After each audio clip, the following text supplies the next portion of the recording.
Как сделать так, чтобы вся семья была супер энергичная и с хорошим иммунитетом? И в этом нам помогут супер полезные вафли из моркови.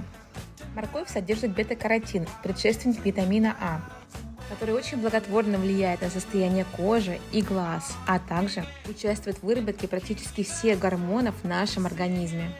Также в моркови большое количество клетчатки, которая так необходима сегодня нашей пищеварительной системе. Морковь очень вкусно готовить с корицей и с кокосовым молоком. Жиры необходимы для хорошего усвоения каротина из моркови. Сегодня мне помогает моя маленькая помощница Лерочка. В вафлях вместо муки я использовала гречневые хлопья быстрого приготовления. Выпекаем вафли на кокосовом масле, а также добавляем семечки для красоты и вкуса. Приятного аппетита! Хочешь быть еще более здоровым и энергичным? Пиши в комментариях «Энергия», и я расскажу тебе как.